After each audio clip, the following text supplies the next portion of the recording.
to. O, pakinggan natin sasabihin ni ano. Drive daw sa kalat ano ng natin? nakarang Pakinggan natin sasabihin nito ni Claire Castro patungkol dito sa statement ni Inday Sara. Pasok. tila cleanup drive daw sa kalat ng nakarang administrasyon ang ginagawa ng Marcos Jr. administration. Ayon yan kay Palace Press Officer Undersecretary Claire Castro. Sa programang Long Table ng aktor na si Long Mejia at Amy Sebastian sa Abante, tinawag na fake news ni Castro ang umano'y involvement ni PBBM sa mga anomalya sa 2025 budget. Wala rin daw katotohanan na may malubhang sakit ang Pangulo dahil siya na mismo nagsabing hindi naman life-threatening ang diverticulitis. Banat ng opisyal, kung may nais siyang menu for the day, ito ay pusit. Katulad daw kasi ito ng fake news peddlers na tila nagpapalabo lang ng tunay na sitwasyon. Gusto ko pusit. Pusit? Pusit. Pusit ang gusto niyo? Pusit. Ano tong pangit no? Kala niya ang ganda niya no? Oh, yung pagka nagtapo ng tinta, sobrang itim. Pag nilabas ang tinta niya, parang puro fake news. Tila cleanup Ay lang, babanat ka lang. Wala pang bilang. Walang hiya, oh. So, pusit, sino ba nagsabi ng pusit? Di ba ang nagsabi ng pusit yung mga komunista? Oh, so umaamin na ba ang Malacanang? Na pinatatakbo sila ng mga komunista? Di ba nagsabi ng pusit si Franz Castro? Oh. Ayan, si Franz Castro, si Claire Castro, kaya sinasabi ni Inday sana na magpinsan kayo eh. Kaya sinasabi na magpinsan si Claire Castro at si Franz Castro dahil dyan. Oh, parehas sila ng utak. Oh, ang nagsabi dun sa Congress na parang pusit, si Franz Castro, oh, sino mo? Kino-quote ni Claire Castro ngayon. Parehas kasi silang bobo. Parehas silang pinaglihi sa dilis. Putangin na niyan.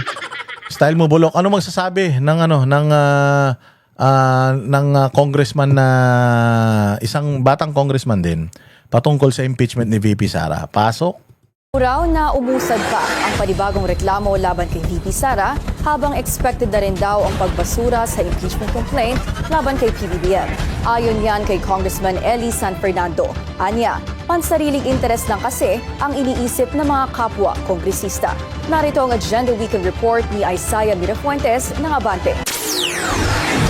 Sa 2028 national elections na nakatuon ng pansin ng ilang mga mambabatas. Ito ang pananaw ni Kamanggagawa Party List Representative Eli San Fernando. Kaya anya, naniniwala siya na hindi lulusot sa plenaryo ng Kamara ang impeachment complaint laban kay Vice President Sara Duterte. I'm not a member of the Committee on Justice, but tingin ko lulusot yan sa Committee on Justice at aabot sa plenaryo yan. Pero pagdating sa plenaryo, ang aking tansya ay hindi makakakuha yan ng 1/3 na suporta mula sa members of the House. Dahil lahat ay nag-iisip na ng kanilang mga political career sa 2028. Yes, and when you sign VP Sara's impeachment, pag-usapan niya sa plenaryo, that will be the end of your political career. Yan na ang katapusan mo. Yan na ang huling pagkakataon na makakaramdam ka ng biyaya galing sa gobyerno. Dahil sigurado kung mamamatay talaga ang political career mo dito. Tapos ang boxing. Oh, lahat yan nakatuon na doon. Itong mga senador na ito, nagkakagulo-gulo. Kaya nga nagkakagulo-gulo senador eh. Kasi dalawa lang ang may agenda dyan. Ang may agenda dyan si Ping at saka si Tito. Actually si Ping nga medyo tahimik na eh.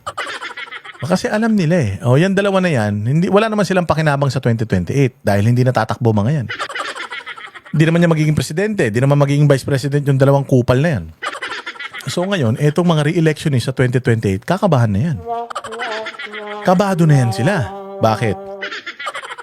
Kabado. Lalo na itong Mark Villar, putang na kabado na yan. Hindi na yan mananalo, baka hindi na yan tumakbo eh. Kasi nga, pagka in-impeach mo si VP Sara, mawawala man si VP Sara, sigurado ako sa sobrang galit ng taong bayan kung sino ang i-endorso ni VP Sara, yun ang mananalong presidente tsaka mga senador.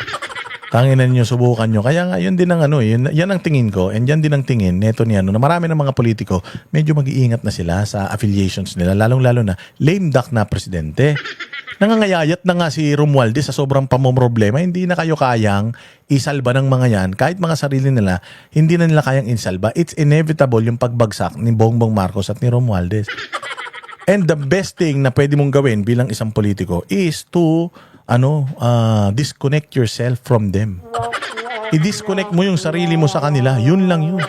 Other than that, wala na. Wala nang pag-asa talaga itong yung political career. Kapag pinilit mo pa na dumikit sa kanila.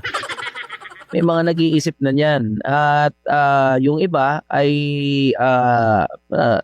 marahil na nawalan ng amor o hindi na naging ganun kataas yung kumpiyansa. Kung pagbabasihan daw kasi ang naging takbo ng articles of impeachment laban kay VP Sara noong nakaraang taon na bypass umano nito ang Committee Deliberation at agad inakyat sa Senado ang impeachment complaint matapos itong makakuha ng 1/3 na boto mula sa mga mambabatas. Pero para naman kay San Fernando, hindi nakataka-taka ang naging pagbasura ng Committee on Justice ng Kamara sa impeachment complaint laban kay Pangulong Bongbong Marcos Jr. Dahil anya, wala talagang balak ang mga mambabatas na paggalawin ito at sumailalim pa sa impeachment trial. Kung ang climate o ang politika sa loob ng House is dinidim niya na may impeach yan. At kahit naman gaano katibay yung mga ebidensya, kung ayaw ng mga kaalyado na umusad yan, hindi talaga uusad yan. So, kung ayaw umusad, hindi uusad. Kung gustong umusad, kahit walang ebidensya, uusad yan. Again, impeachment is politics. Ako, I am never going to accept or maging advocate nitong impeachment. Kasi either way, politika lang talaga yan. Politika lang talaga yan. So, kaya nga ako ang ina-advocate ko is yung literacy sa pagboto. Yung pag ikaw bumoboto, gawin mo, i-research mo kung sino yung mga kandidato. Tangina, para hindi tayo nagkakaroon ng mga ganitong ulul na mga taga-gobyerno, hindi tayo mag-impeach. Kasi kapag nagboto tayo ng matitinong tao, wala nang impeachment. Impeachment is not an option. Lagi nyo tatandaan yan. People power is not an option. Tanggalin yan. Ang problema kasi, nandiyan yan as an option eh. Kaya pa kahit magkamali tayo, halimbawa, sinubo natin kanin, mainit, iluluwa natin. Hindi yun ganun. Hindi yun ganun. 6 na taon na paghihirapan mo kapag bumoto ka ng maling tao. Kaya dapat pag bumoto ka, yung matinong tao ilagay mo, walang impeachment, walang traffic sa EDSA, walang rally-rally. Plain and simple. Yun yung nature ng impeachment process. Tinawag rin niyang drama at ingay lang ang mga impeachment complaint na inihangin sa Kamara dahil ang lahat ng ito ay para lang daw sa politika at pansariling interes. Nakakalungkot lang kasi dahil dito sa usapin ng politika, naiiwanan din yung iba pang mahalagang trabaho ng Kongreso. At yun yung mga paggawa ng mga meaningful na mga batas. We are missing the bigger picture. At ano yun, yung mga Pilipino at mga manggagawa mismo, wala namang pakialam sa impeachment. Samantala sa Lunes, inaasahang ipipresenta sa plenaryo ng... Tama yun. Ang Pilipino, wala man pakialam sa impeachment eh. Ang Pilipino, ang gusto lang yan, majority kasi ng Pilipino mahirap, at least 70% ang mahirap. Majority ng Pilipino, ang gusto niyan, trabaho, pagkain, makapag-aral mga anak nila, karoon ng bahay, ospital pag nagkasakit sila. Yun lang ang gusto nila. Wala nang iba. Putang ina, how you run the government.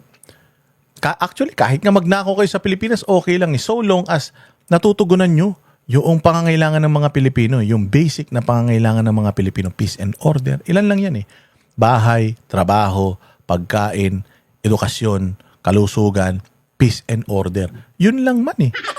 Pag na-secure nyo man yun, putang ina, okay na kami. Sige, nakawin nyo ng pera ng taong bayan. Putang ina ninyo, mamatay kayo lahat sa sobrang busog. Basta wag nyo kaming pabayaan. Ang problema kasi, noon naman, may mga kurakot.